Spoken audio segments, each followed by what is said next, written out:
Pues muchas gracias por acompañarnos el día de hoy en la tarde en que es otra sesión de nuestra temporada de Reporteando el Coronavirus. Mi nombre es Laura García y yo soy encargada de entrenamiento y educación en First Draft. Y la sesión del día de hoy es sobre cómo asegurarnos todos juntos de la calidad de la información que compartimos durante esta pandemia. Quiero agradecerle primero que nada a Natalia Gutiérrez de ONA México, Ciudad de México, que nos acompaña el día de hoy, que es nuestra coanfitriona y nos va a platicar ahorita ella un poquito más sobre ONA y a lo que se dedican ellos. Y ella va a estar muy al pendiente del chat para todas sus preguntas. Ojalá la sesión de hoy les sea súper informativa. Por favor, pregunten lo que sea. Va a haber espacios donde voy a responder preguntas, pero igual Natalia va a tener un ojo bien puesto en la parte del chat por si quieren preguntar algo mientras voy a media explicación. Para los que no nos conocen, les doy un poquito de historia de First Draft. Somos una ONG basada en Londres, Nueva York y en Sydney, en Australia. Nos dedicamos a trabajar junto con periodistas de todo el mundo en cómo combatir la desinformación, desde hacer investigación, análisis de cómo nos relacionamos con los medios en línea, qué tipo de información estamos viendo, ver las tendencias, todo ese tipo de cosas. Y mi trabajo en específico es de dar clases, de ser maestra, de trabajar con periodistas de todo el mundo para ver cómo es que los podemos apoyar en su labor periodística de todos los días. Por si nos quieren buscar en línea, a mí me encuentran en Twitter como LauraGRB. Ahí está también el Twitter de Nat. Y Nat, por favor, platícanos un poquito más de ti, de ONA, a lo que hacen, por si a alguien les interesa. Y también, pues por si alguien ve la grabación después, que sepan cómo contactarte. Claro que sí, muchas gracias Laura, qué gusto también estar con ustedes hoy en este webinar que seguro será de mucho provecho para todos los que hablamos español y queremos entender un poco más de cómo verificar información durante esta pandemia, ya que todo el tiempo nos están pasando cadenas que no sabemos si pueden ser verdaderas o no por WhatsApp específicamente. Pero bueno, les cuento un poco más de lo que es ONA o ONA, como dice como se llama en Estados Unidos. Es la asociación de periodismo digital más grande del mundo, viene de Estados Unidos y ellos tienen estos grupos locales en distintas ciudades, no solamente de ese país, sino de todo el mundo. Yo me encargo del grupo local aquí en Ciudad de México, en el que espero que les pueda también servir todas estas conferencias, llamadas, webinars, reuniones físicas cuando se puede, que estamos haciendo para que podamos crear una comunidad en torno al periodismo o a las personas que quieren saber un poco más sobre cómo se hace la información, las noticias que están cercanas al mundo de la tecnología, de la innovación, porque la misión de ONA es inspirar y apoyar a la innovación y la excelencia del periodismo digital para así poder servir mejor a las comunidades, a la audiencia. Esto se hace a través de 5 áreas que las pueden ver en la pantalla, pero rápidamente se las menciono. Es prácticamente estrategia, en engagement, que es esta lealtad que tiene el lector o el público hacia el medio o hacia, bueno, cualquier marca en específico, de nuevos formatos y narrativas innovadoras, de financiamiento o modelos de negocios y en la cultura organizacional. Son las 5 áreas en las que ONA trata como de expandir el conocimiento. Y también lo que quiere lograr es que todos los periodistas o las personas que estamos en el mundo de periodismo por una u otra razón nos podamos conocer y hacer una comunidad. Por lo tanto, también tiene una conferencia, usualmente por septiembre, octubre, usualmente en Estados Unidos, pero también ha sido en otras partes del mundo, en donde también se dan unos premios de periodismo digital, en los que ojalá todos los que están en medios puedan postular, porque la verdad es que cada vez se abre más al mundo hispano o hispanohablante y vale muchísimo la pena. Entonces, si esto les interesa y quieren saber más de qué hacemos en el grupo local, por favor escriban un correo a ona.cdmx@gmail.com. También tenemos nuestras redes sociales que son ONA CDMX por ONA Ciudad de México. Así que por favor escríbanos y seguro podemos hacer algunas cosas interesantes para ir construyendo una comunidad en Ciudad de México. Muchas gracias, Nat. Y en serio, si tienen amigos o conocidos o hermanos o familiares que trabajen en el área de periodismo o de creación de contenidos, la verdad les recomiendo muchísimo que se contacten con Natalia, porque el apoyo que reciben ellos también de ONA en los Estados Unidos es bien interesante, la transmisión de contenido, todo ese tipo de ondas. Vamos a entrarle a todo este show, ¿sale? Yo espero que al final de esta sesión salgamos con 3 cosas aprendidas. Primero que nada, entender el impacto de la infodemia que estamos viviendo al lado de la pandemia. Número 2, que nos volvamos un poquito más conscientes sobre algo que se llama el efecto de la tercera persona. Es una teoría psicológica que viene del marketing, pero que nos ayuda a entender por qué a lo mejor somos todos susceptibles a compartir historias o información que no es verídica.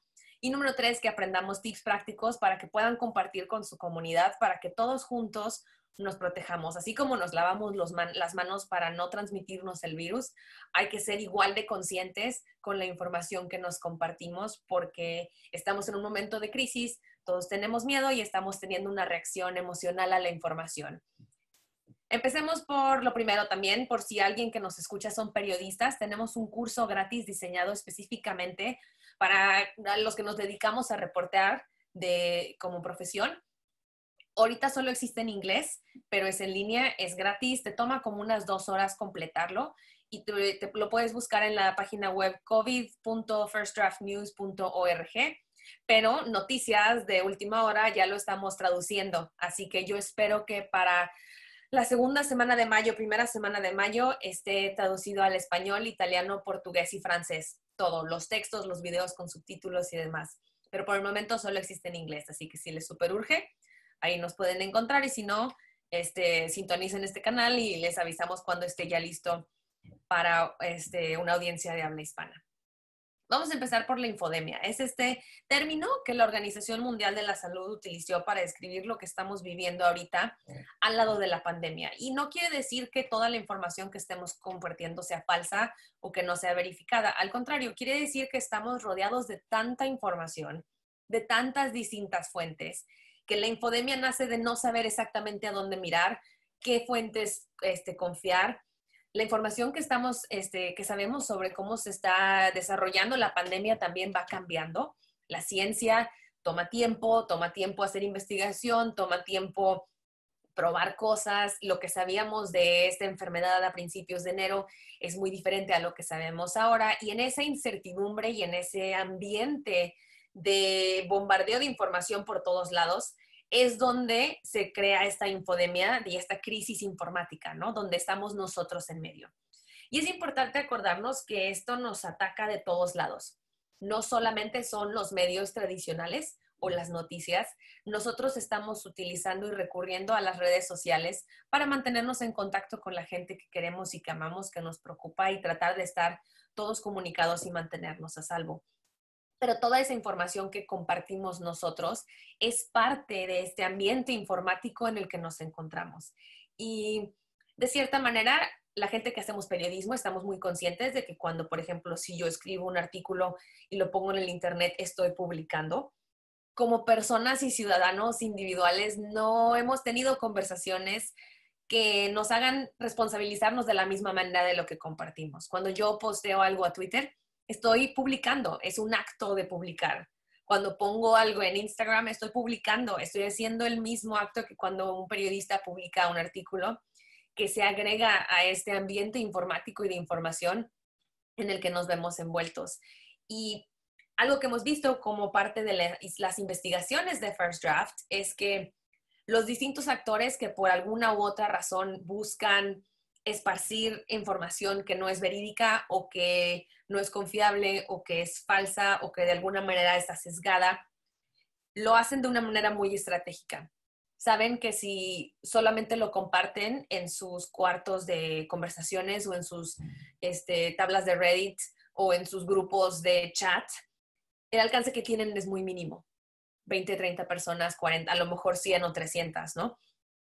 Pero saben que si de cierta manera logran que esa información la vean más personas y se mueva a través de estas plataformas, que evolucione en este camino a llegar a las redes sociales públicas como Twitter y como Instagram, saben que la gente como yo y como Natalia, los que somos periodistas, estamos viendo a las redes sociales tratando de adivinar de qué está hablando la gente, qué les importa, de qué podemos escribir artículos, cómo contestar preguntas. Y entonces publicamos cosas al respecto. Y al momento de nosotros publicar, le damos una plataforma, ¿no? Entonces, a lo mejor algunas cosas de las que no sabíamos nada, en el momento en el que alguien en un medio más tradicional o con más plataforma publica algo al respecto, entonces muchas más personas saben de esas cosas, ¿no? Y esto también es obviamente una de las bendiciones del periodismo, que podemos ayudar a iluminar áreas o historias más escondidas de la sociedad, pero existe esta estrategia específica de tratar de hacer que la gente comparta cosas para que esta información falsa o sesgada o manipulada se transporte de una comunidad a otra, de las partes más oscuras del Internet a las partes más públicas de las redes sociales, para que eventualmente los gobiernos y los medios estemos hablando al respecto. Les doy un ejemplo. En los Estados Unidos, por ejemplo, empezaron a circular muchos rumores por mensajito en Nueva York de que habían personas, de que no le abrieras a las personas que te fueran a tocar a tu puerta diciendo que son los del censo, que eran ladrones que iban a entrar a robar tu casa y que no deberías de contestarle a nadie. Estos rumores se compartieron tanto y tanto y tanto y tanto que la policía en Nueva York tuvo que hacer una conferencia de prensa para reasegurarle a la gente que la gente del censo no te va a robar, que no están pasando ahorita por las casas y que no tienen nada de qué preocuparse. Una compañera mía que vive en Nueva York le preguntó en la conferencia de prensa a los periodistas, a los policías, oye, ¿y si tienes reportes de alguna estafadores que estén robando a la gente o algo así? Y le contestó, no, estamos respondiendo solamente a los rumores. Así que a lo mejor eran rumores que estaban contenidos en comunidades más chiquitas, pero como la policía se sintió que tenía que responder al respecto, entonces ahora tienen una plataforma muy grande, ¿no? Y en ese proceso nosotros, todos, periodistas o no, jugamos una parte, jugamos un rol y somos parte de este ecosistema de cómo se van moviendo estas historias de comunidad en comunidad, de los lugares más oscuros a los lugares más públicos del Internet. Y tiene que ver con todas las cosas con las que interactuamos, desde TikTok, por ejemplo. Este es un ejemplo de un video en TikTok que lo único que te muestra es un tubito como si fuera de esos de muestra científica, con letras en chino que dice coronavirus. Pero yo no leo chino y no sé si ustedes leen chino, pero la mayoría de la gente no lee chino. A lo mejor las letras dicen que es una prueba de sangre, o que es una prueba de una vacuna, o que es una prueba de anticuerpos, o que es una prueba de cualquier cosa, pero el momento en el que lo comparten en TikTok va con esta narrativa de que es sangre infectada o de dónde vino el virus de un laboratorio, ¿no? Entonces, aprovechándose de que en TikTok, no sé si ustedes han entrado, pero es muy rápido, lo ves en una pantallita chiquita, pasas así muchos videos, no te tomas el tiempo de analizar bien lo que estás viendo y buscando eso, ¿no? Como compartir la información que se esparza a través de distintos canales. O, por ejemplo, en Instagram, ¿no? Los memes, las imágenes chistosas, las referencias culturales que van de cierta manera reafirmando estas teorías, no quiero llamarlas de conspiración porque no son de conspiración, sino son teorías no verificadas que también pueden reforzar estereotipos y otro tipo de cosas, ¿no? Por ejemplo, este post dice, morir por un virus chino y no por un ataque de celos no sería muy tóxico de mi parte, haciendo obviamente distintas referencias y tratando de ser gracioso, pero lo que refuerza es esta idea de que el virus es chino, ¿no? China tiene la culpa, chalala. Y a lo mejor sí, pero no lo sabemos todavía a ciencia cierta y va a tomar meses y años de investigación para poder decir eso con seguridad, ¿no? Las celebridades y las figuras de autoridad, ya sean políticos, jefes de Estado, cantantes, actrices, modelos, también juegan su parte, porque obviamente nosotros de cierta manera tenemos relaciones muy personales con estas figuras y con estas personas, les confiamos por su misma autoridad de ser celebridades, y todos tenemos a las distintas celebridades a las que les confiamos, ¿no?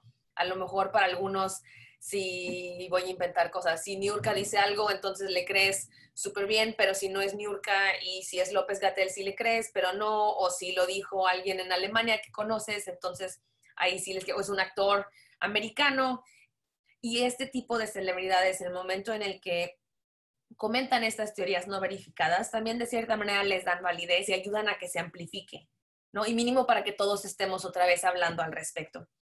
Y el problema es que luego eventualmente llegan a la prensa más tradicional y a eso es a lo que voy, que le llamamos la trompeta de la amplificación.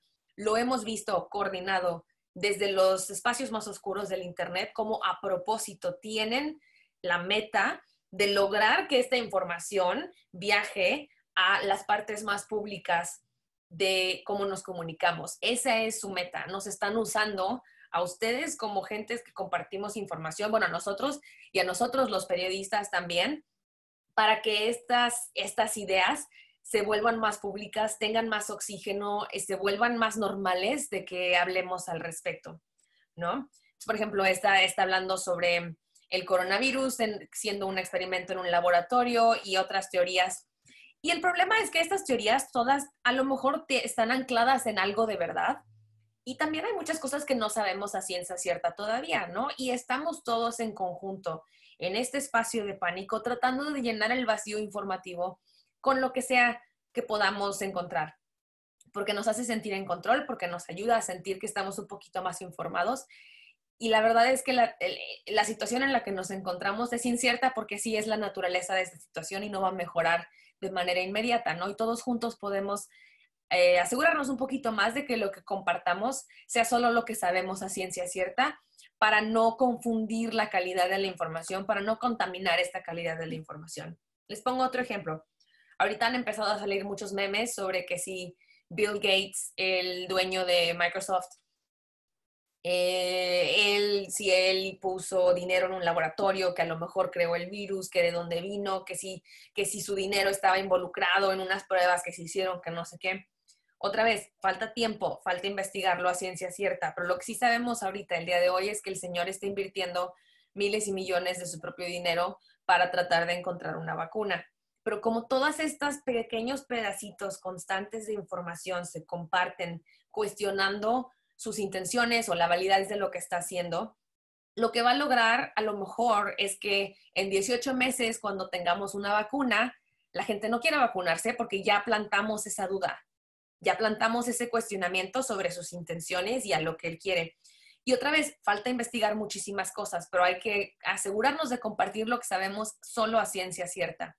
Y por un ejemplo, este tipo de teorías o como de conclusiones ya se comparten de manera muy normal en redes sociales. Estos son distintos medios en Facebook de Latinoamérica y todos los ejemplos que les voy a enseñar el día de hoy son de Latinoamérica, de habla hispana, y muchos vienen de mi grupo de WhatsApp de la familia también, si alguien nos está sintonizando, porque esto es algo que nos rodea, ¿no? A todos. Y yo veo el tipo de memes y de noticias que compartimos en Inglaterra con mis amigos, por ejemplo, donde vivo yo, 2 días después me lo comparte mi familia de México. Estas ideas, estos memes, estas tendencias atraviesan no solo los países, sino las culturas y los lenguajes. Ahora es muy fácil, le cambias las palabras a algo, le pones subtítulos y este tipo de ideas se vuelven increíblemente homogéneas, dado que somos un mundo tan complejo y lleno de distintas culturas, ¿no? Vemos cómo se replican estas tendencias. Y la otra cosa de considerar también es que no crece estas comunidades de la nada. Se establecen en comunidades ya muy bien establecidas, ya muy bien conectadas, que tienen conexiones reales como personas, como por ejemplo las distintas comunidades antivacunas en distintos países. En Estados Unidos, por ejemplo, que es fuertísima. En México también hay un movimiento antivacunas que empezó con la vacuna del papiloma humano y luego ha ido como cambiando, que ya tienen una comunidad de gente que está lista para compartir información entre ellos, que está de cierta manera tratando de protegerse unos entre otros. Claro que sí, eso no se tiene que dudar, pero donde entonces todas estas teorías entran muy fácil. Por ejemplo, como que si los postes de radiación 5G causan el coronavirus o lo empeoran o no, cuando hay amplia evidencia científica del Corea del Sur y de otros países donde llevan años con el 5G, que esto no es así, ¿no? Pero como entra dentro de una narrativa que cabe en estas comunidades, entonces estas ideas se esparcen muy rápido.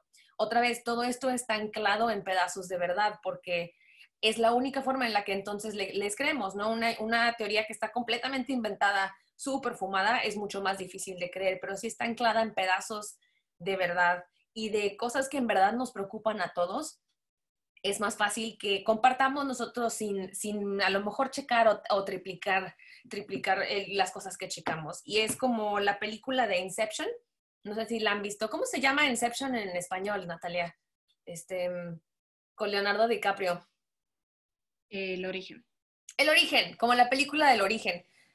Todo el punto de la gente que con propósito crea y comparte este tipo de cosas. Y ojo, que la mayoría de nosotros compartimos desinformación por accidente o por miedo o por no checar, pero hay gente que la crea con ese propósito de que se esparza. Muchas veces me preguntan, bueno, ¿y por qué? ¿Están haciendo dinero? ¿Quieren desestabilizar? O lo que sea. Eso es secundario. Lo primero que quieren hacer es sembrar duda y hacernos dudar de todo, de las autoridades, de nosotros mismos, de lo que sabemos de la ciencia, de tu compañero de al lado, y ya que tengamos esa semillita de duda plantada, es mucho más fácil entonces vendernos cualquier idea o vendernos cualquier cosa.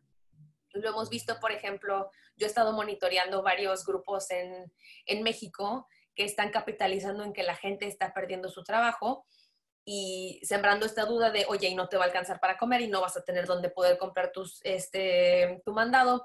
Y ya que crearon esa como burbujita de duda, dicen, mira, pero aquí tenemos un programa del gobierno donde si te registras y me pones todos tus datos y tus datos del banco, te deposito tu tarjeta bien rápido. Pero si investigas un poquito más, la liga que te comparten no es una página web del gobierno, está registrado en otro país y lo único que están haciendo es utilizando ese pánico de la gente de darte información para que los trates de ayudar, para quedarse con tus datos de banco, con tu nombre, con tu dirección y todo ese tipo de cosas, ¿no? Pero lo importante era primero sembrar la duda para después poder llevarlo a donde sea. Preguntas, alguien, si tenemos preguntas.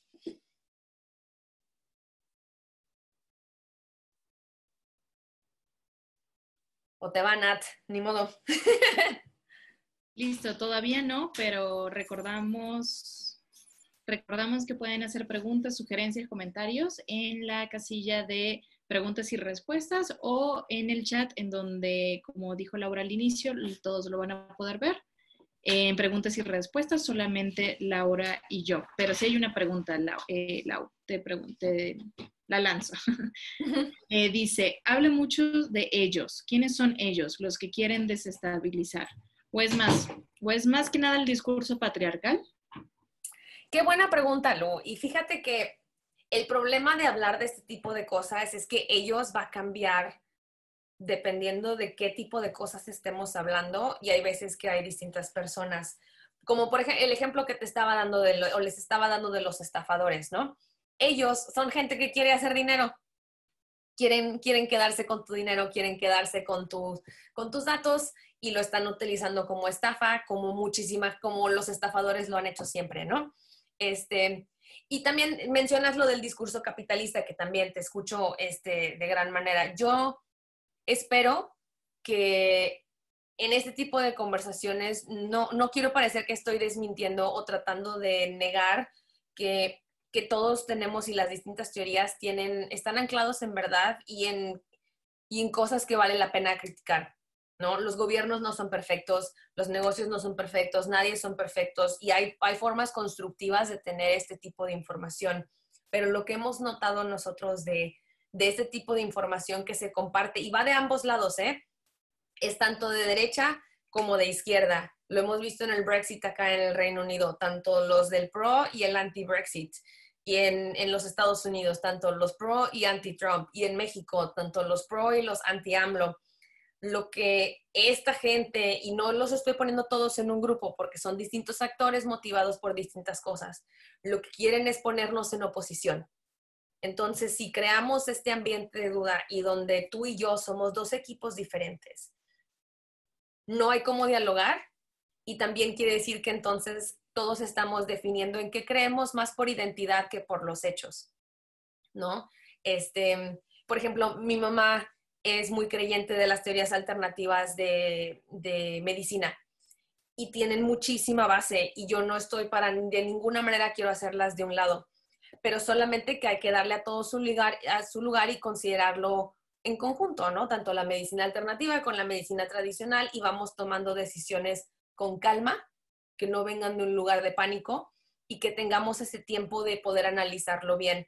El problema que hemos estado viendo nosotros es que obviamente como este sistema de estar encerrados todos en nuestras casas, de no saber qué va a pasar, de sentirnos controlados, de que obviamente no tenemos toda la información que deberíamos de tener, que distintos gobiernos van reaccionando de distintas maneras, crea este vacío informático de miedo que llenamos con cualquier cosa, ¿no? Sin darnos el tiempo de platicarlo bien, de considerarlo y de hacerlo de una manera constructiva todos juntos en vez de ponernos en oposición unos a los otros. Porque esa oposición, ese enojo, ese volvernos como de guerra, es muy fácil de manipular, de ambos lados. No estoy diciendo que solo sea el uno del otro, de ambos lados. Y es muy fácil de capitalizar ese enojo, esa oposición para hacer dinero, para estafarte, para venderte cosas, para hacernos creer otras cosas a todos juntos, ¿no? Y todos tenemos nuestros distintos puntos de presión que van a ser diferentes los tuyos que los míos y de las cosas que nos hagan compartir sin pensar. Y eso es a lo que voy, ¿no? El compartir sin pensar es el peligro y todos lo hacemos más de lo que deberíamos y todos juntos tenemos que ayudarnos a hacerlo menos. Muy bien, Lau. Otra pregunta. ¿Sabes si hay algún medio que se haya distinguido por publicar fake news? O sea, por publicar solamente fake news. O tal vez por publicar una o varias fake news que la gente distingue ese medio por ese. Qué buena pregunta. Fíjate que no se me ocurren así como un medio en específico ahorita que por eso se conozcan. No sé si así te ocurre algo, Natalia, de que eso sea como que los distingue. Lo que sí me quisiera hablar es sobre este término del fake news. Es parte de esta dinámica de oposición, de ponernos unos en contra de los otros, porque si yo te digo a ti fake news, tú eres fake news, Natalia, por ejemplo, y mis amigos y la gente que nos está viendo, va a tener que escoger entre creerme a mí o creerle a Natalia. Equipo Laura, equipo Natalia. Los hechos no tienen nada que ver. La información aquí no tiene nada que ver. Te estoy haciendo escoger de manera emocional. Y nosotros somos todos criaturas de comunidad. Nos gusta tener nuestros grupos. Nuestra identidad en línea la expresamos con lo que compartimos. Y este uso del término fake news es parte de esa forma de ponernos a todos en oposición. Y es muy peligroso porque es muy fácil de manipular. Y otra vez, va de ambos lados, ¿eh? Es de izquierda como es de derecha. Pro ambiente, antiambiente. Pro vacunas, antivacunas. Es eso mismo, es crear esta oposición donde no se puede tener un diálogo, donde entonces escogemos por identidad y por comunidades. Y no sé, perdón, te pregunté y luego no te di chance de contestar, Nat, si te ocurre algún así medio que se distinga por que todos se acuerden de, es que fueron los que publicaron esta nota. Fíjate que no de una nota en específico que haya sido falsa y que se diera a conocer por eso, pero sí me viene a la cabeza que cuando todavía no había un primer muerto confirmado en México del coronavirus, se hizo un rumor de que había una persona que había fallecido y todos los medios lo publicaron al mismo tiempo, todos. Y de hecho, uno de los medios de mexicanos, que obviamente siempre verifican la información, le preguntaron a una fuente directa de la organización donde se supone que había muerto esta persona y lo confirmó, pero resulta que no había muerto.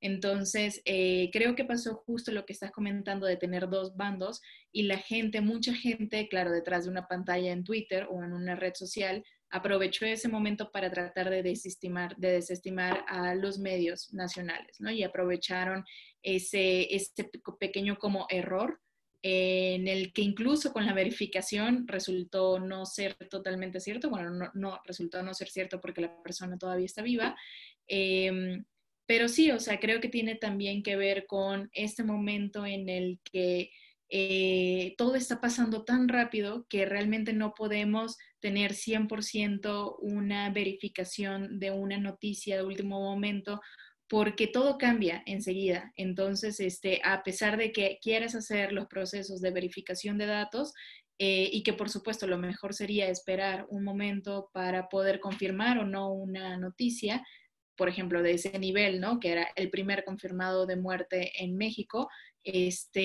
Obviamente el ritmo de las noticias te gana y terminó en esa situación, ¿no? Entonces sí se aprovechó para aprovechar ese momento y decir que estaban apoyando a desestabilizar la economía mexicana y el gobierno, y ya sabes, ¿no? O sea, un mundo de otras cosas que no tenían que ver con la noticia, que era una noticia.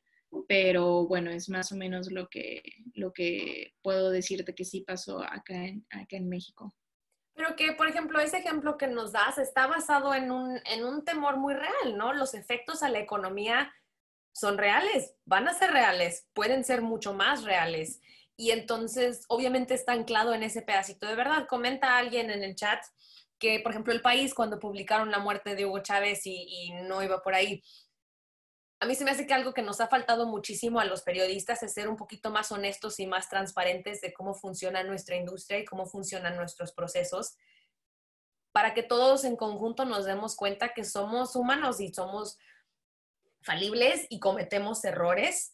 Y la mayoría de, cuando hablamos de los medios, suena así como algo súper monolítico que toma decisiones en conjunto, cuando en verdad son las acciones individuales de gente como Natalia y como yo, que está tratando de cubrir 6 notas al mismo tiempo que estás tuiteando, que estás escribiendo para la página web, que estás cortando un video para ponerlo en tele, porque esas son las presiones de las salas de redacción el día de hoy, que no nos excusa los errores, ¿eh? No, nada más les doy un poquito más como de información de tras bambalinas, y que también somos una industria muy referente, ¿no? Si Natalia y yo trabajamos para medios que compiten y ellos tienen la nota, mi editor me va a gritar a mí de por qué no tengo yo la nota. Y a veces en ese afán de competir y de dejarnos llevar y de acordarnos que al fin y al cabo la mayoría de los medios en este mundo son empresas comerciales, a menos de que seas la BBC o la CBC en Canadá o la televisión pública en Chile o distintos medios así donde tus fondos están garantizados. Todos vivimos de clics y de anuncios y de la actividad comercial relacionada con el periodismo, y eso a veces nos lleva a cometer errores. Y no hemos sido, yo creo, como industria, lo suficientemente honestos al respecto. Y entonces se vuelve campo fértil para que la gente otra vez empiece a sembrar estas semillas de duda, ¿no? Nos están mintiendo, no nos quieren decir la verdad, es que lo hicieron a propósito, es que así son siempre, es que sus dueños les dicen X o Y. Y otra vez, no estoy desmintiendo que en algunas ocasiones cometamos errores o algunos medios sí tengan motivos financieros para lo que hacen las cosas, pero la mayoría de las veces son errores humanos porque metemos la pata así como todo el mundo, ¿no? Y juntos, si nos volvemos un poquito más transparentes, nosotros los periodistas, de ese proceso, ojalá entonces nuestros públicos, nuestras audiencias, que son ustedes, nos vayan entendiendo un poquito más, y de ahí nos vayamos todos de la mano. Otra vez, en vez de crear esta oposición, ¿no? Medios público, nos volvemos todos juntos trabajando en conjunto.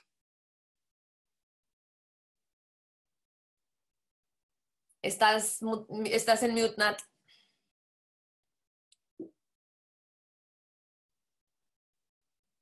Listo. Totalmente de acuerdo con ese último comentario, Lau.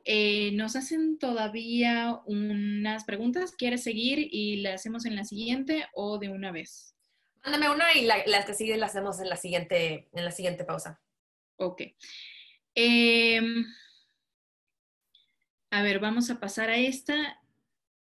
Bueno, te voy a leer este comentario. Dice, de acuerdo a tu comentario, cuando las comunidades no le dan credibilidad a sus instituciones, son mucho más fáciles de manipular hacia, como lo sucedido en las pasadas elecciones en México, que manipularon a la gente para votar por una pseudo alternativa y por una falsa esperanza. Y la manera de destruir esa confianza o credibilidad es a través de la difusión de fake news. Mira, no me voy a poner a hablar de política ahorita porque no es mi área de expertise para empezar, y yo creo que cada quien tiene derecho a su opinión sobre lo que está pasando en México, pero con lo que sí estoy de acuerdo es que la manera de generar de que se vuelva muchísimo más fácil que la gente haga lo que tú quieras, sea lo que sea, es creando y sembrando esta duda en las instituciones en las que confiamos. Y también tampoco estoy dejando de un lado que hay algunas instituciones que no hacen sus trabajos bien y que deberíamos de tener preguntas muy duras que hacerles y de criticarlos y de exigirles que sean más contables, que sean más transparentes y todo ese tipo de cosas, ¿no? Pero yo de lo que hablo es de la experiencia de la investigación que hacemos en First Draft, que no solo se centra en un país, lo vemos en todos lados y cómo se replica esta misma tendencia de, es que yo quiero que la gente deje de creer, por ejemplo, que ir a la escuela es bueno para los niños, entonces lo que tengo que hacer es hacer que la gente desconfíe de las escuelas. Y entonces es más fácil vender la segunda idea, ¿no? O quiero que la gente deje de ponerse jeans, entonces lo que voy a hacer es empezar a sembrar la semilla de duda en la gente que manufactura jeans. Y entonces ahí es donde entra la idea, ¿no? Es otra vez volviendo al ejemplo del origen, la película con Leonardo DiCaprio, es buscar dónde está la base de confianza que tenemos nosotros en torno a la que gira una idea, destruyes esa confianza y entonces entran las ideas de ambos lados, ¿eh? Otra vez, vuelvo, esto lo vemos como tendencias y teorías de la comunicación masiva. Aquí en Estados Unidos, en Inglaterra, tenemos un proyecto en Argentina, otro en Brasil, en Nigeria, lo hemos visto que se lleva a cabo de igual manera y compartir todos los días poquitos pedacitos de información que ayudan a construir esta narrativa por redes sociales, por medio de memes, por medio de lo que conocemos como fake news, es lo que poquito a poquito, como las estalactitas, va creando estas narrativas más grandes, o como el agua que de poquitos y poquitos logra crear un hoyo en una piedra o en una montaña, y es esa misma approach, es esa misma estrategia. Ya vi que están poniendo un poquito más preguntas. Aguántenme, vamos a hablar de las imágenes que compartimos primero y luego regresamos a más, pero les prometo que vamos a contestar todas sus preguntas, o que bueno, voy a hacer mi mejor esfuerzo de contestar todas sus preguntas. Cuando hablamos de fake news, yo creo que la mayoría de la gente nos referimos a noticias, nos referimos a textos, nos referimos a información en que puedes leer, ¿no? Y yo creo que nos ha faltado también a los periodistas, a nosotros, volvernos un poquito más conscientes del poder de las imágenes y cómo las imágenes tienen un poder increíble de no solo transmitir información, sino transmitir desinformación o de volverse parte de este poquito poco que todos los días construye una narrativa, ¿no? Por ejemplo, obviamente hemos visto este tipo de imágenes que de cierta manera hablan del pánico, de la respuesta a la pandemia, que nos recuerdan muchísimo a las películas de desastre. De hecho, estaba yo monitoreando Twitter hace como 3 semanas y hubo gente que estaba compartiendo cuadros de la película El Contagio con Dustin Hoffman y los estaban compartiendo como si fueran escenas del día de hoy del coronavirus, pero como la imagen, la iconografía visual, el simbolismo es muy similar, la gente lo empezó a compartir creyéndose que eran escenas del día de hoy en vez de escenas de una película, ¿no? Y nosotros todos juntos agregamos y añadimos a esta narrativa por las imágenes que compartimos. Y de cierta manera nos tenemos que volver un poquito más conscientes que todo lo que compartimos con todos, no solo los medios, agrega a esta historia que contamos, ¿no? Entonces, ¿por qué no en vez de compartir memes que hacen que cunda el pánico, ya que sí estamos en una situación de crisis, otra vez, no quiero dejar de lado para nada, no estoy tratando de hacer menos la situación o decir que es súper fácil, al contrario, pero ya es lo suficientemente complicada. Vamos a asegurarnos de que la información que compartamos todos juntos, lo que haga sea reforzar lo que sí podemos hacer o la información que nos da cosas de lo que sabemos con certeza, ¿no? Por ejemplo, estos son 2 memes que compartieron en mi grupo de WhatsApp de familia y uno es usando a Dory, el personaje de Buscando a Nemo, haciendo alusión que en Semana Santa no vamos a salir, ¿no? O ese tipo de cosas, hablando de cómo las imágenes agregan a esta historia que vamos construyendo todos juntos. U otro ejemplo, lo vimos nosotros cómo iba pasando de país a país conforme la pandemia iba cambiando de país a país, como primero fue en Italia y luego fue en España y luego en el Reino Unido y luego en Estados Unidos y ahora en México y en Latinoamérica. Todos empezamos a publicar este tipo de fotos y a compartir este tipo de fotos donde hay alguien en un supermercado y los estantes están vacíos. no hay papel del baño, no hay comida, no hay pasta, no hay pan, ¿no? Y entonces, ¿qué pasa? Como todos nos estamos compartiendo estas imágenes, todos salimos a comprar en pánico. Y entonces se vuelve una profecía que se autocumple, ¿no? Obviamente ya no va a haber papel del baño si toda mi familia salió a comprar papel del baño. Y no estoy diciendo que eso pasó, pero es un ejemplo, ¿no? Y lo mismo con los memes. Por ejemplo, este es un meme de Sailor Moon diciendo que cuando tienes que ir a comprar papel del baño es casi como si fuera una misión secreta, ¿no? Y que te pones súper listo. Y otra vez, los memes porque nos dan risas, nos hacen inofensivos, pero de poco a poco construyen esta misma narrativa que al fin y al cabo se agrega de todo la información que compartimos día a día, ¿no? ¿Y por qué no mejor compartir imágenes de lo que sí es, de las partes positivas de que está pasando? Otra vez, no dejando de lado que es una situación de crisis y que hay cosas que podemos hacer mejor. Este es un ejemplo de un amigo que tengo yo en Londres que empezó a postear cada vez que iba a comprar comida. En vez de salir a pánico, se tomaba su tiempo, hacía fila, estaban todos a sus 2 metros de distancia, entraban a las tiendas donde ya habían puesto límites de cuánta gente podía entrar al mismo tiempo. Entonces, al staff de las tiendas les daba tiempo de volver a poner la comida en los estantes y en vez de publicar fotos de estantes vacíos que estaban pasando en algunas tiendas en Londres, publicar fotos de estantes que ya han adoptado las suficientes estrategias para poder darle tiempo al sistema de que todos tengamos acceso a la comida que necesitamos, ¿no? Que no cunde el pánico, es como el tema principal. O, por ejemplo, no sé si vieron ahora que el fin de semana hubieron protestas en los Estados Unidos de gente que siente que, de cierta manera, esto de quedarnos en cuarentena infringe su libertad personal y salieron a protestar. Y no tiene nada de malo protestar, todos tenemos derecho a nuestras opiniones y a expresar lo que creemos, pero hay formas de hacerlo, ¿no? Y estas son imágenes, por ejemplo, de Estados Unidos, donde la gente a propósito no estaba manteniendo su distancia.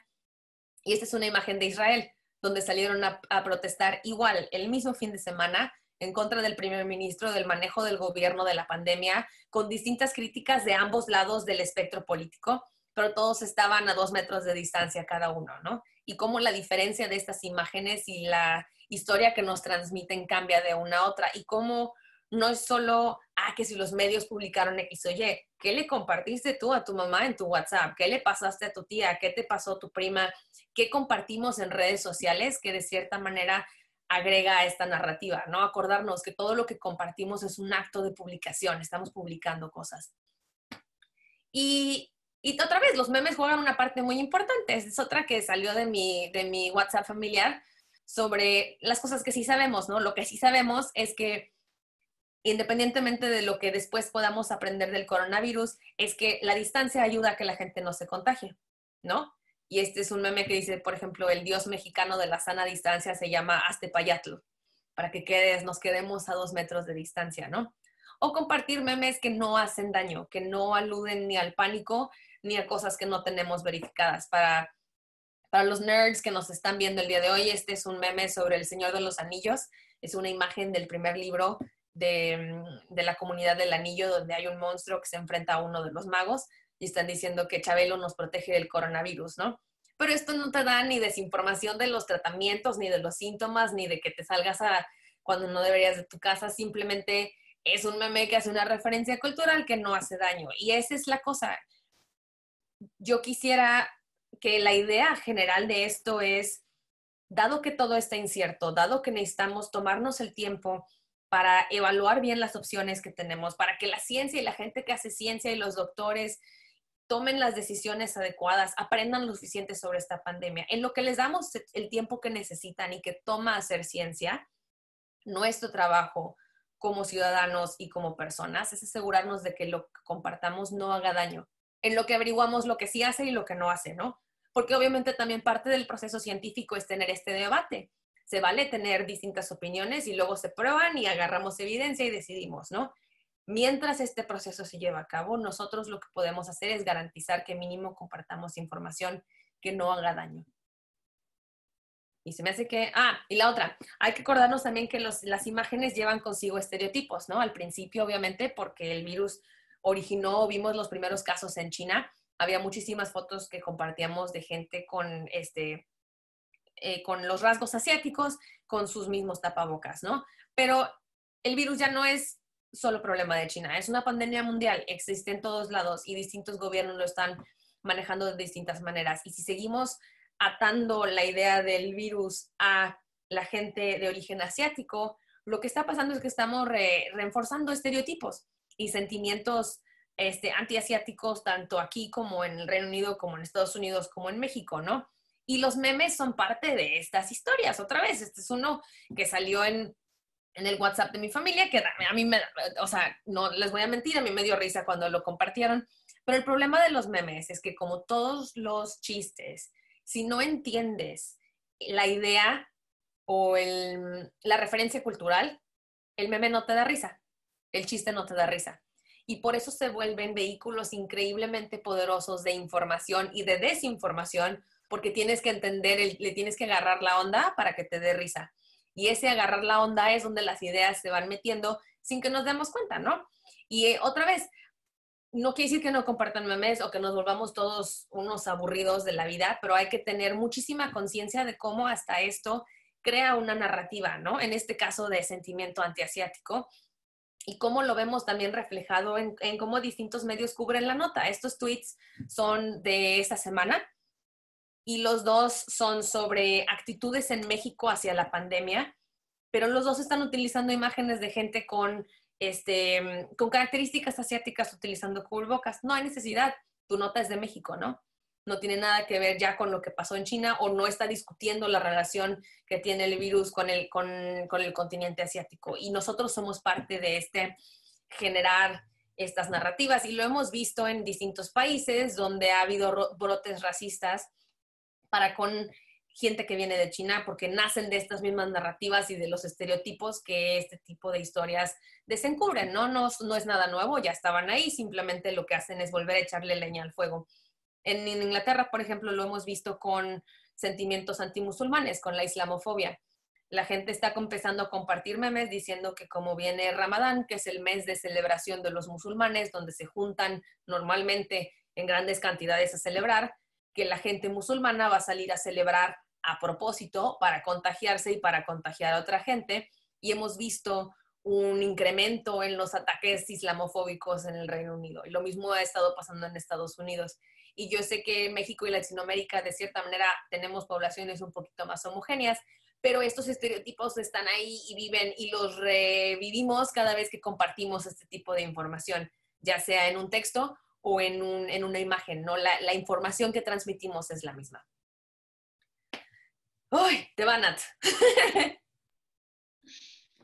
Listo. Tenemos una pregunta más que quedó en el tintero. Preguntan, ¿hay alguna nota que se haya difundido, fake news, que la sociedad haya tomado como verdadera, entre comillas, por la forma tan masiva de distribuirse en este tema del COVID-19? Sí, no se me ocurre ninguna ahorita de Latinoamérica, pero les paso un ejemplo de Irán, por ejemplo, que a Irán le pegó muy duro esto del coronavirus a principios de año. Distintos medios empezaron a reportar que había una posibilidad que los científicos estaban investigando que a lo mejor el alcohol servía como esterilizante ante el coronavirus. Irán es un país musulmán, no se permite beber, entonces la gente lo que hizo fue encontrar alcohol etílico, del que utilizan en los hospitales para limpiar cosas, y tomárselo. Y se murieron casi 50 personas de intoxicación del alcohol porque se tomaron el alcohol etílico así duro. Y fue porque estos medios no reportearon la nota de manera responsable, en vez de ponerle todos los puntos sobre las IES y decir, oigan, estamos investigando la posibilidad de que a lo mejor los científicos tienen que estar súper seguros, pero todavía no, de que el alcohol puede ayudar, y mucha gente fue a comprarlo y a tomar el alcohol etílico para protegerse. Otro ejemplo, después de que el presidente americano mencionara en una conferencia de prensa de que no voy a decir bien el nombre de la medicina, la hidrocloroquinina, hay dos medicamentos que son antimalarias. Me ibas a corregir, ¿verdad, Nat? ¿Cómo se dice? No, que creo que va por ahí. Sí. No lo sé tampoco bien, ajá, y que lo mismo ha pasado en México. Y son dos medicamentos antimalaria que a lo mejor es posible que tengan efectos para con el coronavirus. Otra vez, hay que entender el proceso científico, ¿no? Hacer ciencia toma tiempo, pero el momento en el que el presidente americano dijo, es que la hidrocloroquinina o como se llame, ayuda al coronavirus, la gente fue a comprar hidrocloroquinina. Se acabó en las farmacias. Y hay muchísima gente que vive con enfermedades crónicas que necesita de este medicamento para poder vivir, ¿no? Que ya no pudo accesarlo porque se acabaron en las farmacias, ya no había ni el inventario. Y ese es el tipo de consecuencias en la vida real de los que tenemos que estar conscientes, que a lo mejor no te afecta directamente a ti, pero le afecta a otra persona, ¿no? Tú ya bien feliz con tus 6,000 cajitas de medicina que a lo mejor te puedan ayudar con el coronavirus y dejaste a alguien más sin el medicamento que los ayuda a sobrevivir. La otra es también que con muchas de estas posibles curas, por ejemplo, hubo también estudios iniciales de que una medicina que se usa para combatir los piojos puede ayudar a combatir el coronavirus. Otra vez, estudios iniciales, no es súper seguro. El problema es que si consumes esta medicina antipiojos sin que sea la dosis adecuada, te envenenas. Y ya hemos visto casos de gente envenenada que ha fallecido por tratar de protegerse. Y otra vez es ese efecto, ¿no? De a lo mejor los medios no lo reportaron de la manera más responsable, haciéndole dejar súper en claro a la gente que eran estudios súper experimentales, apenas van en proceso, es paso 1 de 20 para asegurarnos de que esto funcione, y la gente actúa y reacciona por miedo. Y reaccionamos todos por miedo. Yo, igual, a mí me compartieron algo por Facebook hace como 3 semanas y yo tenía catarro, entonces me sentía como que más débil, más vulnerable, y lo que me compartieron en Facebook decía, es que si te aguantas la respiración 10 segundos y no toses, estás bien. Si no te puedes aguantar la respiración por 10 segundos, tienes coronavirus. Así te diagnosticas. Y ahí mismo, tan pronto vi el mensaje, inhalé y me aguanté la respiración 10 segundos a ver si es cierto si tenía yo coronavirus o no. Pero otra vez, fue una reacción emocional, ¿no? De miedo. No, ni me puse a leer bien quién me mandó el mensaje, ni de dónde venía, ni acuerdo a quién tenías que aguantarte la respiración 10 segundos, nada, nada. Inmediato en el momento lo que hice fue aguantarme la respiración. Y todos estamos teniendo esa misma reacción, pero podemos juntos ayudarnos a no tener esa reacción tan inmediata y a pensar 2 veces antes de compartir y antes de creernos lo que veamos en línea, ¿no? Así es como dices, Lau, y de hecho hacen un comentario con lo que estás diciendo, entonces te lo voy a leer. Uh-huh. Dicen, todos los días hay notas en los medios que hablan de posibles tratamientos y casi nunca mencionan que están en estudio. Es la información sacada de contexto que más constante me toca estar verificando. Sí, en efecto, y eso también es algo en lo que estamos tratando de trabajar en First Draft, de hablar con los reporteros, de hablar con los periodistas y volvernos más conscientes del impacto que tienen sus encabezados, cómo reportamos este tipo de notas y cómo también muchos periodistas no sabemos nada del proceso científico.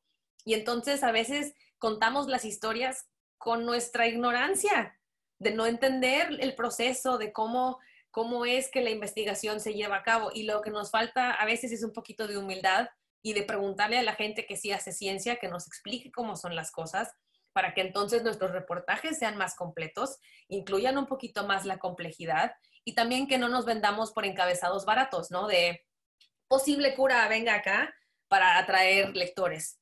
Y ese es parte del trabajo que hacemos, también hablar con el otro lado, con los periodistas y qué es lo que publicamos y volvernos un poquito más conscientes. Esta solución no es ni de un lado ni del otro, ¿eh? Es todos juntos, todos trabajando juntos. Así es, Lau, y también justo todo lo que estás diciendo también ha sucedido en México. También ha habido una escasez de medicinas que son esenciales para vivir para ciertas personas con enfermedades y que no han podido conseguirla por estos rumores de que ayudan o curan o lo que sea con el coronavirus, y las ha puesto, por supuesto, en un estado muy vulnerable. Entonces, y sí ha sido en parte también por los tipos de encabezados o por los tweets o por los posts en Facebook que solamente logras leer o que incluso haces deliberadamente para atrapar la atención de los lectores y que la gente decide no darle clic para leer toda la nota, y así es como comienzan esos rumores, ¿no? También puedo pensar rapidísimo en las noticias que se han estado dando en cuanto a las cifras de Uh -huh. confirmados o de muertos o de personas que han dado positivo o negativo en México, por ejemplo. Todos los días sale una conferencia a las 7 de la noche en donde el líder el encargado de dar este seguimiento a la situación del coronavirus en México, decide dar estos datos y estas cifras. Ha estado en los últimos días un rumor o una teoría en que algo tiene que ocultar el gobierno, que no ha estado dando las cifras tal cual. Por ejemplo, en otros estados se dicen de una cantidad de muertos que no se comunica de esa misma forma en el gobierno nacional cuando salen en estas conferencias, y entonces ahí comienzan muchas teorías de por qué no está dando las cifras reales, que si hay algo que están necesariamente ocultando, ¿no? Y luego al día siguiente ya sale esta persona, este doctor, para aclarar por qué no se tienen las cifras al mismo tiempo, porque no se tienen actualizadas en el momento, y obviamente todo tiene que ver con nada más el proceso que todos estamos aprendiendo de cómo tratar de verificar y de comunicar y de hacer distintos flujos de información. Pero bueno, ya creo que solamente con que algunos medios resalten esa inexactitud en las cifras, por ejemplo, que no todos la tienen iguales, ya hace, ya como que te deja algo en la mente, ¿no? O sea, ya dices, claro, es que tal vez sí es cierto, tal vez sí no quieren dar todas las cifras, tal vez sí, y bueno, y se van generando ciertos rumores que terminan en noticias que no siempre son beneficiosas para continuar con la información debidamente en esta pandemia, ¿no? Y de cierta manera esa es la función más importante del periodismo, diría yo, ¿no? Cuestionar, hacer preguntas duras y decir, oye, ¿por qué si a nivel federal el subsecretario de Salud nos reporta estas cifras, por qué a nivel estatal en Nuevo León estamos reportando estas cifras, ¿no? Y tratar de hacerlas empatar. Pero esos mismos problemas los estamos viendo aquí en Inglaterra y en Alemania y en España y en Estados Unidos. Y mucho, la verdad, si les soy honesta, también va relacionado con la falta de manejo, de conocimiento de cómo manejar estadísticas, tanto del gobierno como de los periodistas. Yo he tenido conversaciones con mis amigos que se dedican a hacer periodismo de datos, de spreadsheets gigantes y hojas de cálculo y así, y ellos están tirándose en el piso, arrancándose el pelo de frustración de cómo nadie entiende cómo manejar estos datos, de cómo amalgamamos distintos grupos de números sin explicar por qué, de cómo comparamos cifras de un país con cifras de otro país que han sido recopiladas de maneras muy diferentes. Por ejemplo, si ves los números de Alemania, ellos tienen casos confirmados muchísimo más altos per cápita de coronavirus que en Inglaterra, pero es porque están haciendo muchísimos más exámenes. Entonces, si comparas y dices, es que mira, los alemanes están Superman, tienen muchísimos más casos confirmados de coronavirus comparados con nosotros en Inglaterra, pero no explicas que ellos están haciendo casi 100,000 exámenes químicos al día del coronavirus versus los 14,000 que nos aventamos al día en el Reino Unido, entonces no puedes comparar peras y manzanas. Y esa falta de conocimiento de cómo manejar números no es exclusiva de los periodistas, los gobiernos también cometen ese tipo de errores, y también no dejo de lado que hay veces que hay gobiernos que son ineficientes y que no están haciendo bien su trabajo, ¿no? Y ahí es donde debe entrar la función del periodismo de cuestionar. Pero Natalia tiene razón, que si va puesto dentro de esta narrativa que ya se ha ido generando de sembrar duda en todo, pues es más fácil dudar de todo, ¿no? Y es más fácil que te creas cualquier cosa, que nos creamos cualquier cosa todos juntos.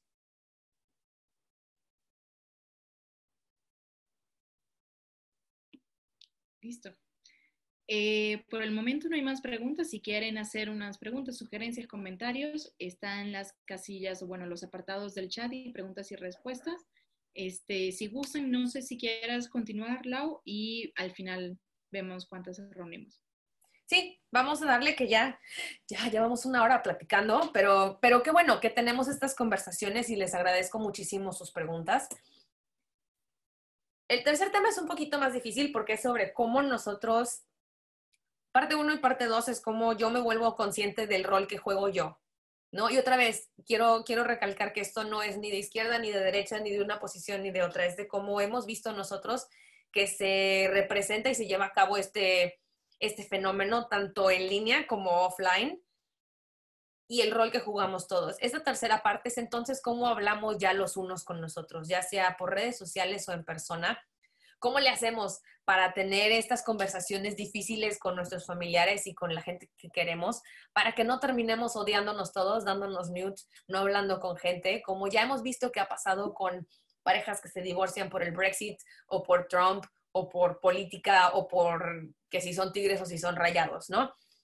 Y parte de lo difícil es que hemos visto una tendencia en los últimos 3 años alrededor del mundo, no es solo en México ni en Estados Unidos, de en vez de tener nuestra actividad social en línea más importante en espacios públicos, como blogs o Twitter o Instagram o lo que sea, estamos viendo un cambio a donde nuestra actividad social más importante, donde interactuamos con nuestra comunidad, es en espacios cerrados o semicerrados, como WhatsApp, como Signal o Telegram, Facebook Messenger o páginas cerradas de Facebook, grupos en Facebook, donde entonces estamos solos nosotros con nuestras pequeñas comunidades y se vuelve más difícil, de cierta manera, monitorear el tipo de conversaciones que se están llevando a cabo, ¿no? Y que se vuelven también un poquito eco.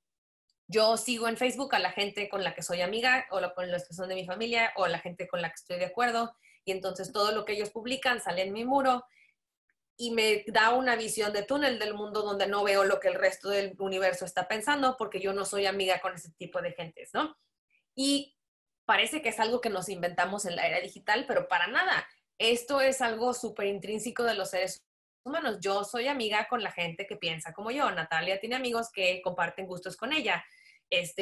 Siempre lo hemos hecho así y nos mudamos a vivir en vecindarios donde vive gente con la que creemos que embonamos, buscamos esa comunidad y estas mismas comunidades las replicamos en línea y se vuelve en eco, ¿no? Como estamos así en el eco todos juntos, tú y yo y todos, cada uno en nuestro eco muy particular. Y hay que acordarnos de que existe el otro lado del mundo, de que estas ideas son importantes, que interactuemos con ellas, para entonces buscar este diálogo de inclusión donde podamos hablar de ideas de una manera que no sea opositoria, donde no caigamos a estas reacciones emocionales de, bueno, tú eres fake news y yo no, y vete a ver a dónde, porque si no, lo que vamos a terminar es partiéndonos en dos. Y ya lo hemos visto con el discurso antiinmigrante en Europa, lo hemos visto con las distintas campañas políticas en Estados Unidos, lo hemos visto, yo estoy segura, en Latinoamérica, lo vimos ahora en Argentina con las elecciones de Kirchner, y se replica, ¿no? Y se agrega se incrementa el efecto de este tipo de dinámicas. Y hay algo que se llama el efecto de tercera persona, que viene del marketing y el estudio de los anuncios, donde si le preguntas a 100 personas, tú viste un anuncio del nuevo detergente, ¿lo comprarías tú porque se ve así súper nuevo y padre? No, yo no, pero otra gente sí lo va a comprar. Y es ese efecto de, no, yo no me la creo, pero ellos sí. Yo no me trago tu propaganda política, ellos sí. Ella sí se lo va a creer, yo no. Y en ese aventar la culpa para otras personas, perdemos darnos cuenta de lo mucho que nosotros también caemos en ese tipo de trampas. Todos caemos en ese tipo de trampas y tenemos que acordarnos de esto, de que no todos tenemos esa cara de yo no fui, que todos tenemos una parte que jugar, aunque sea pasiva, ¿no? Tenemos que tomar un rol un poquito más activo de empezar estas conversaciones con nuestros seres queridos sobre este tipo de información, particularmente porque ahorita lo que compartimos sí es cuestión de vida o muerte. La gente en Irán que se compartió los rumores de que si tomabas alcohol etílico te ibas a curar el coronavirus, perdieron a sus familiares, ¿no? La gente que comparte información sobre curas no verificadas que se va a terminar intoxicando, desgraciadamente va a perder a sus familiares. Tenemos que tener muchísimo más conciencia del efecto en la vida real de esta información de lo que estamos compartiendo. Y hay dos teorías psicológicas que son bien importantes de tener en mente cuando estamos teniendo estas conversaciones con nuestros seres queridos. Número uno es que la repetición es increíble para que nos creamos cosas. Así como las tablas de multiplicación cuando estábamos en la primaria. Si yo te digo, oye, ¿no crees que el virus fue creado en un laboratorio? Oye, no, y si fue creado en un laboratorio, no creo que haya sido creado en un laboratorio. ¿Lo crearon en un laboratorio? No, ya me dijeron que no lo crearon en un laboratorio. Lo que nuestro cerebro se acuerda cuando estamos en periodos de crisis es en el común denominador de todas las frases que les acabo de decir. Y es esta repetición la que hace que nos volvamos más familiares con distintas ideas y que por lo tanto nos volvamos más susceptibles a creérnoslas. Y otra vez, esto va de un lado y del otro, ¿eh? Va de ambos. Es nada más de cómo reaccionamos nosotros y nuestra naturaleza humana a este tipo de información. Y el problema otra vez es que todo esto está anclado en algo de verdad. No sabemos de dónde vino el virus a ciencia cierta, todavía no. Están investigando distintas posibilidades y en ese vacío es donde entra la información no verificada a llenar el vacío para sentirnos como que estamos un poquito más en control en tiempo de crisis, ¿no? Y esta repetición, aunque sea en broma, aunque sea con una encuesta en Twitter, por ejemplo, esta me la encontré el día de hoy, de ¿creen que el virus se creó en un laboratorio o apareció por la peculiaridad de la dieta de los chinos? Pues ya te has repetido dos teorías, ¿no? Que si se creó en un laboratorio o si es porque los chinos comen murciélagos. Y a lo mejor esta es la quinta vez que la oyes y para la décima te la crees. Pero así funcionamos todos, ¿no? Es como de chiquitos, si alguien te dice, ay, es que eres bien malo para las matemáticas, es que eres bien malo para las matemáticas, ¿a poco no eres bien malo para las matemáticas? Tú terminas creyendo que eres bien malo para las matemáticas. Es psicología humana y cómo funcionamos. Entonces hay que tener muchísimo cuidado con esa repetición. Y es algo que hemos estado tratando nosotros de hablar con la gente que hace periodismo para que en los encabezados no repitamos las falsedades. Y no sea un encabezado de, no, el virus no fue creado en un laboratorio en China. ¿Por de qué nos vamos a acordar? De que el virus fue creado en un laboratorio en China, ¿no? Y todos juntos vamos creando esa narrativa. La segunda, nosotros tenemos todos una disposición a creernos más las cosas que apoyan nuestra visión del mundo que a las que lo ponen en peligro. Si retas la visión del mundo de alguien o su versión del mundo, lo más probable es que esa persona, en vez de escucharte, se aferre a lo que cree. Yo misma lo hago, ¿no? Nos aferramos a las cosas en las que creemos, en las cosas que se adecúan a la vida que vivimos, a nuestro entorno inmediato. Y si otra vez entramos en este diálogo de oposición, de es que eres un estúpido, ¿cómo va a ser que te lo pudiste creer? Eres un corrupto, que no sé qué. Lo que hacemos es retar la visión del mundo de alguien y entonces esa persona lo más probable es que se aferre más a esas ideas o que nos aferremos más a esas ideas. Y ese es un meme que compartieron otra vez en mi WhatsApp de la familia, que es una imagen del abuelo Simpson llorando, subiendo las escaleras de su casa y dice, odio esta casa. Todos los papás cuando los regañas por querer salir y por postear información falsa en los grupos de WhatsApp.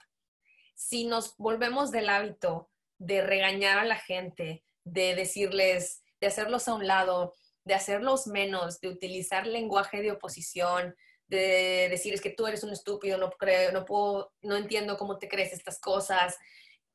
Lo único que hacemos es de cierta manera humillar a las personas en ese contexto y se van a aferrar más a las ideas. Nos vamos a aferrar más a las ideas. A todos nos pasa, todos tenemos ese orgullo, ¿no? Y otra vez, aguas, va de ambos lados. No estoy diciendo solo ni de A ni de B. Es cómo reaccionamos a la información y a ese reto social, ¿no? Porque lo que estamos haciendo es expresar nuestra identidad en línea.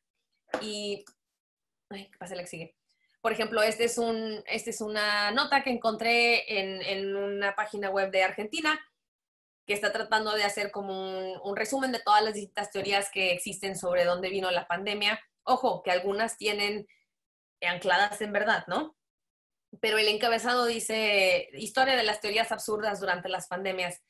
Pues son absurdas para ti que no te las crees, pero no son absurdas para otras personas. Y si caemos nosotros los periodistas también en el hábito de usar ese lenguaje de oposición, no vamos a llegar a ningún lado. La gente que no se las cree, no se las cree, y la gente que se las cree, se las va a creer más. Y entonces volvimos a partirnos en dos, ¿no? Y es de buscar utilizar este lenguaje de inclusividad, de empatía, de escucharnos todos juntos y decir, oye, sí, mira, es que todos tenemos miedo, ¿por qué no nos sentamos a platicar? ¿No crees que a lo mejor te están tratando de vender la crema esa que no sirve para nada? ¿No? ¿Por qué crees que nos están tratando de manipular? ¿Por qué creen que quieres que compartamos este tipo de cosas? Y de juntos tratar de encontrar formas de llenar el vacío informático con comunidad, más que con miedo y con decisiones reaccionarias de emoción, ¿no? Y otra vez, la bronca es que muchas de las teorías están ancladas en algo de verdad. Lo que sí sabemos es que el primer caso detectado de coronavirus salió de un mercado donde venden todo tipo de animales para comerse, ¿no? Eso no lo desmentimos, ahí empezó.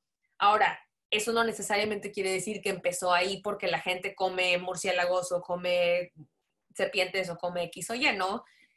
A lo mejor, no sabemos, pero lo que sí sabemos es que si repetimos la mentira de que, es que es obvio porque los chinos comen X o Y, lo único que estamos reforzando es el estereotipo y ese estigma en contra de la gente de China y de los asiáticos y de las distintas tradiciones que comemos. En México comemos chapulines, o sea, no vamos tan más atrás, ¿no? Y hay que acordarnos de cómo poquito a poco construimos estas narrativas y estas historias todos juntos. Y ahora sí, muchachos, última de preguntas, la última y nos vamos. Listo, tenemos una pregunta y un comentario. Uh-huh. Te hago primero la pregunta.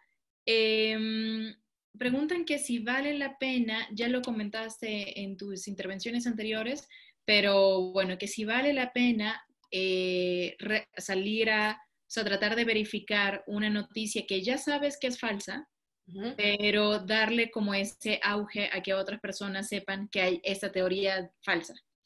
No sé si vale la pena que se comunique y con el peligro de que se pueda hacer más grande, pero bueno, verificarlo porque al final alguien, aunque sea una comunidad muy pequeña, sí tiene esa teoría alrededor de lo que está sucediendo con el coronavirus.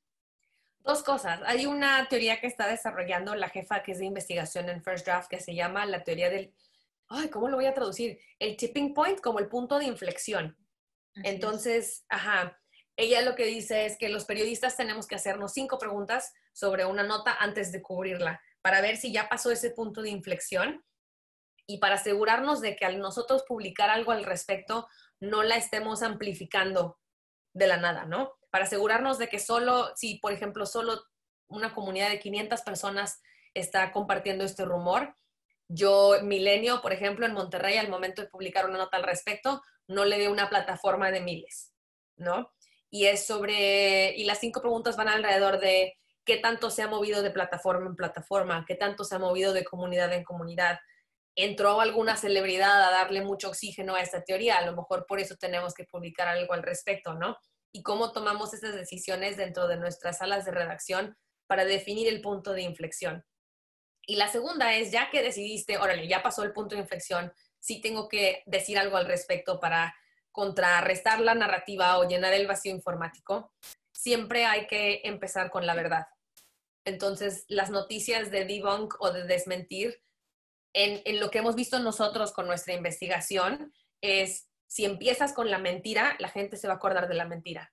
Pero si empiezas con si la verdad va primero, si tu encabezado empieza con lo que sabemos, eso va a ayudar que la gente se acuerde. Por ejemplo, al principio, cuando no sabíamos suficiente del coronavirus, y ojo, todavía no lo sabemos todo, creíamos que los niños y los jóvenes no se contagiaban y tampoco podían ser portadores, ¿no? Y eso era lo que sabíamos en ese entonces. Y nosotros vimos series de artículos empezando con la falsedad. Entonces, en vez de decir, no sabemos si los niños todavía pueden ser portadores o no, te daban como cierto, los niños no se pueden contagiar el coronavirus, ¿no? Y de seguro pasó igual en México, pero acá lo que pasó en Inglaterra, por ejemplo, es que entonces había muchísimos grupos de niños y de jóvenes que salieron a la calle que no tienen ningún problema de distanciamiento social ni de nada, pero el problema es que viven con familiares que son más grandes. Entonces regresaban a sus casas, no se cuidaban, no se lavaban las manos, se la pegaban al abuelito y entonces los abuelitos eran los que tenían problemas, ¿no? Y es otra vez de tratar de que nuestros encabezados siempre reforcemos primero lo que sí sabemos, aunque después en el contenido de la nota discutamos estas distintas como tonos de gris de lo que sí sabemos y no y por qué y cómo, pero empezar siempre con la verdad, con lo que sí sabemos a ciencia cierta. Gracias, sí, súper bien. Y el comentario dice, cuando tienes que comunicar a la sociedad algo que no va en línea con lo que dice tu presidente, sucede cualquier tipo de fallas en la comunicación de datos, donde lo que debería ser es que lo blanco es blanco y lo negro es negro. Uh-huh. Sí, y ese es algo muy difícil de distintos países en todo el mundo, ¿eh? Y no es exclusivo de Latinoamérica, hemos estado empezando a monitorear nosotros cómo los gobiernos en África, por ejemplo, están reaccionando al coronavirus. Y se vuelve muy complejo cuando las instituciones que se supone que tienen que darte datos confiables y transparentes tienen un historial muy crítico de no darte datos confiables y transparentes. Y yo diría que ahí, más que nunca, se vuelve súper importante la labor periodística y la colaboración entre los periodistas, ¿no? Entonces, si el gobierno no va a ser fuente verídica de información siempre, ¿cómo le hacemos todos los que nos dedicamos a contar historias para tratar de verificar la información que compartimos lo más posible? Y también de no darle plataforma a la información que sabemos que no está verificada. Por ejemplo, si político A dice, si compras cebollas y las pones en las esquinas de tu casa, no te va a dar coronavirus. Que es una teoría en serio, la hemos visto en línea. La gente compra cebollas, las parte a la mitad y las pone en las esquinas de su casa y se supone que el olor a cebolla ahuyenta el coronavirus. No. Ponle que Justin Bieber dice eso. Si yo como periodista en mi encabezado pongo, aunque sea entre comillas, si compras cebollas y las cortas en la mitad y las pones en la esquina de tu casa, no te va a dar coronavirus, dice Justin Bieber. No importa que el resto de mi nota diga que no hay pruebas científicas, que no sabemos a ciencia cierta o que no es cierto. No importa, porque ¿de qué nos vamos a acordar del encabezado? Hay estudios que muestran que el 57% de las personas comparten cosas en Twitter o en Facebook o en cualquier red social sin leer la nota. Compartimos encabezados. Y si leemos la misma cosa 2, 3, 4, 5, 6 veces, no la vamos creyendo, ¿no? Y ojo, otra vez, esto va de ambos lados. Es más sobre volvernos un poquito más conscientes del rol que tenemos nosotros en este proceso de cómo vamos generando narrativas e historias de la información que vamos compartiendo, que no solo cabe en los medios, que los medios tenemos mucho que mejorar y aprender, pero que nosotros somos parte de ese proceso también. Así es, no tenemos más preguntas. No sé si alguien quiere aprovechar este último bloque de preguntas para lanzar lo que tengan por ahí. En lo que van pensando sus preguntas, por si tienen alguna de última hora, les recuerdo dónde pueden encontrar un poquito más de nuestros recursos en línea. Otra vez, para los que hacemos periodismo o conocemos periodistas o nos interesa este tipo de cosas, está nuestro curso en línea para periodistas de Cubriendo el Coronavirus, solo en inglés por el momento, pero viene en español en un par de semanas. Obviamente no hay costo, es gratis, es en línea, lo puedes hacer en tu teléfono o en tu computadora. Lo único que necesitas es un poquito de acceso al internet, que no te traicione el Wi-Fi. Para los reporteros o los que hacemos investigación, tenemos también un portal de fuentes y de datos y de investigación científica y de cómo están respondiendo las distintas plataformas de redes sociales o lecturas bien interesantes que vamos encontrando de todo el mundo, de cómo responden distintos gobiernos y distintas personas a la pandemia. Solo en inglés por el momento otra vez, pero estamos trabajando en las traducciones y lo pueden encontrar en esa página web. Y la otra es de avisarles que nuestra siguiente sesión en conjunto First Draft con ONA México es sobre cómo monitorear TikTok. Vamos a hacerla más interactiva, va a ser menos de diapositivas, voy a conectar mi teléfono a la pantalla, vamos a interactuar con la aplicación. Para los que no sepan ni siquiera qué es TikTok, les voy a explicar desde cero cómo funciona y cómo los periodistas podemos monitorear lo que la gente está publicando en TikTok, porque mucha información y mucha desinformación se comparte en TikTok también. Tiene 800 millones de usuarios al mes. Es la 9ª plataforma más popular en todo el mundo para compartir este tipo de cosas y está siendo un espacio muy importante donde la gente comparte información al respecto de la crisis, la pandemia, cómo reaccionamos y otra vez porque muchas cosas están bajo el velo de ser chistosas o de ser memes o de ser solo tutoriales de maquillaje o tutoriales de cómo hacer un baile. Se nos escurren a los periodistas la información que la verdad vale la pena que estemos monitoreando, las historias que tenemos que cubrir. Y en esta sesión, Natalia y yo nos vamos a aventar un clavado al TikTok y a cómo funciona y a ver cómo le podemos hacer para monitorearlo los periodistas para que no se nos vaya el futuro, ¿no? Para mantenernos al tanto e informado de las últimas tendencias. Y no sé si alguien tenga un poquito más de preguntas de algo. Natalia y yo estamos a sus órdenes, nos pueden encontrar en Twitter. Sí, solamente llegó una pregunta que dice, bueno, es un comentario, gracias, los consejos de ahorita me son muy útiles para mejorar. Ay, pues muchísimas gracias, ha sido un placer estar con ustedes. Otra vez, muchísimas gracias a Natalia por ser nuestra coanfitriona y ayudarnos a organizar esas sesiones. Nos interesa muchísimo saber qué les hace falta, de qué quieren hablar. Queremos también invitar a otros periodistas y hacer distintos formatos, que sí, hacer sesión de preguntas y respuestas y tratar de crear una comunidad de reporteros y de gente que se interesan sobre este tipo de cosas en Hispanoamérica. Yo creo que estas conversaciones pasan muy seguido en Estados Unidos y en Inglaterra y nos hemos tardado en México y en Latinoamérica para organizarnos, para generar estos espacios. Queremos escucharlos a ustedes y queremos saber qué les interesa y ojalá esto les haya servido. Díganle a sus amigos que va a estar la grabación en YouTube.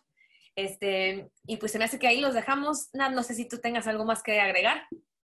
No, Laura, muchas gracias a First Draft por la invitación, la verdad que yo encantada y muy contenta por seguir haciendo estas colaboraciones para poder seguir verificando información.